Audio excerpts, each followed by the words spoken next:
आज के इस वीडियो के अंदर हम कक्षा 12 इतिहास विषय के एग्जाम 2022 में आने वाले 1 नंबर के अति महत्वपूर्ण प्रश्नों का सॉल्यूशन देखेंगे। बहुत दिनों से आप सबके कमेंट्स मुझे देखने को मिल रहे थे कि सर काफ़ी समय से आप वीडियो नहीं डाल रहे हैं। तो देखो, एक तो बात दो तरीके की बात होती है। मैंने आपको कहा, एक तो ज़्यादा मुझे रिस्पॉन्स नहीं मिलता है, इस कारण मैं वीडियो नहीं डालता हूँ। इसके अलावा कुछ मेरी व्यवस्थाएं भी हो जाती, इनके कारण भी मैं वीडियो नहीं डाल पाता हूँ। तो आज के इस वीडियो के अंदर मैं आपको अति महत्वपूर्ण दूसरे और जो तीसरे अध्याय उसके आने वाले 1 नंबर वाले प्रश्नों का सॉल्यूशन के साथ यानी उत्तर के साथ में इनका बताने वाला हूँ। इससे पहले आप सबसे रिक्वेस्ट करता हूँ कि चैनल पर पहली बार आए तो चैनल को सब्सक्राइब करें, वीडियो को लाइक कमेंट शेयर जरूर करें, क्योंकि इससे हमें मोटिवेशन मिलता है और अगला वीडियो जल्दी लाने के लिए हम क्या होते हैं, प्रेरित होते हैं। आगे का मैं शेड्यूल आपको बताता हूं कि जल्दी ही मैं आपका प्री बोर्ड भी लेने वाला हूं।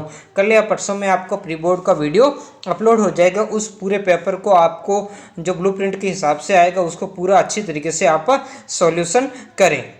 इसके अलावा मैं आपके लिए और भी जैसे 2 नंबर वाले प्रश्न हैं उनसे संबंधित भी आपके मैं वीडियो लेकर आने वाला हूं। तो आपकी हेल्प करूंगा मैं, मेरे से जितनी हो सकती है मैं उतनी आपकी क्या करूंगा, सहायता करने की कोशिश करूंगा, ताकि आप अच्छे से अच्छे नंबर प्राप्त कर सके। और ऐसा आपसे भी मैं अपेक्षा रखता हूं कि आप भी चैनल को पूरा सपोर्ट करो, कि लाइक कमेंट शेयर जरूर कीजिए, कमेंट्स कीजिए, ताकि मुझे भी मोटिवेशन प्राप्त हो सके। तो अब ज़्यादा समय नहीं लेते हुए इन वीडियो को हम शुरू करते हैं। इससे पहले आपको बताऊं कि कुल 5-6 मॉडल पेपर्स मैंने अपलोड कर दिए, हल्के साथ में उनको जरूर देखें। और एक बच्चों की ज़्यादा डिमांड्स आती थी, सर बड़े वाले क्वेश्चन का एक वीडियो बनाएं ताकि हमें पता चले कि जो निबंधात्मक प्रश्न आते हैं वो एग्जाम के अंदर कैसे लिखते हैं। उससे संबंधित मैं वीडियो बना दूंगा आपके लिए स्पेशल, ठीक है। तो उसमें मैं बड़े वाले प्रश्नों को आपका सॉल्यूशन के साथ कैसे उत्तर लिखना है उन सब के साथ मैं आपको बता दूंगा। तो और इसके अलावा आप अगर बड़े प्रश्नों को कैसे लिखना, तो मैंने एक जो वीडियो बनाया था जिसके अंदर जो टॉपर्स बच्चे की कॉपी दिखाकर उसमें आपको बताया, तो उसको भी आप जरूर देखें। इसके अलावा और भी जो स्टडी मटेरियल है वो कक्षा 12 मिशन मेरिट से संबंधित है, उस प्लेलिस्ट के अंदर जाकर के आप सारी देख ली। मॉडल पेपर आपको जो कक्षा 12 मॉडल पेपर वाली जो प्लेलिस्ट उसमें आपको मिल जाएगी, जिसका लिंक मैं आई बटन में दे दूंगा। तो अब जल्दी से हम क्वेश्चन संख्या 1 को क्या करते हैं, शुरू करते हैं। ये सारे के सारे क्वेश्चन एक ही अंक के। हम इसमें पहला है कि ब्राह्मी और ख्रोष्टी लिपि को सबसे पहले अर्थ निकालने वाले व्यक्ति कौन थे। तो इन व्यक्ति का नाम था जेम्स प्रिंसेप। जेम्स प्रिंसेप इन्होंने क्या किया था, 1838 ईस्वी के अंदर क्या किया था, इसको पढ़ लिया था, यानी सबसे पहले इसका अर्थ इन्होंने निकाल लिया था।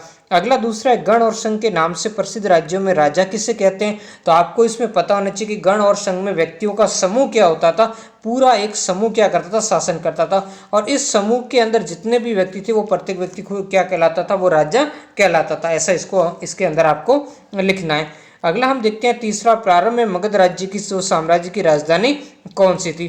तो प्रारंभ में इसकी राजधानी राजाओं के निवास के कारण इसको राजगाह या फिर राजगृह के नाम से क्या किया जाता था, जाना जाता था। अगला देखते हैं कि किस मौर्य शासक ने कलिंग पर विजय प्राप्त की थी। ये मौर्य शासक कौन था, अशोक था। अगला हम देखते हैं कि धम्म महापात्र कौन होते थे।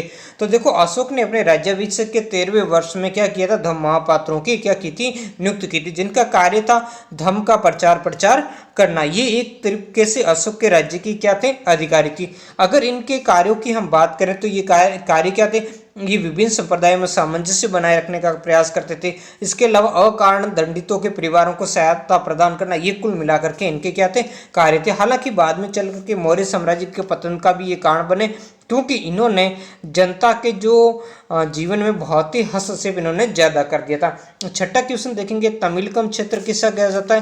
तो तमिलकम के अंदर आपके जो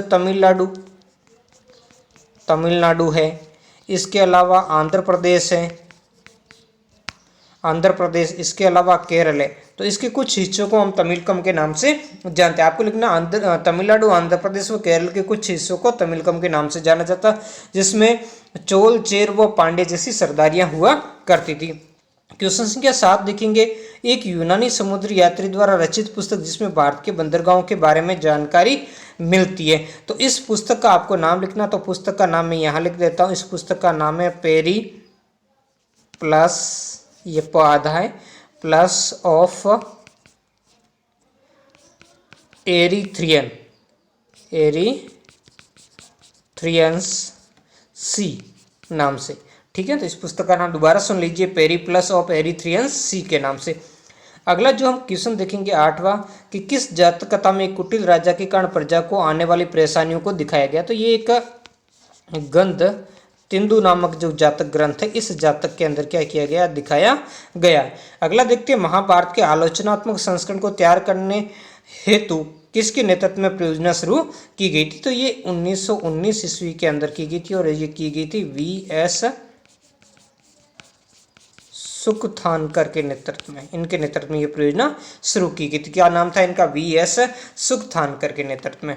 अगला जो हम क्वेश्चन 10वां देखेंगे कि कौरव और पांडव किस वंश से संबंधित है। तो इस वंश का आपको नाम लिखना है कुरुवंश। कैसा वंश था ये, कुरुवंश था। 11वां मनुस्मृति की रचना कब की गई थी। तो इसका होगा आपको लिखना है कि 200 ईसा पूर्व से यानी बीसी से 200 ईस्वी सन यानी एडी तक।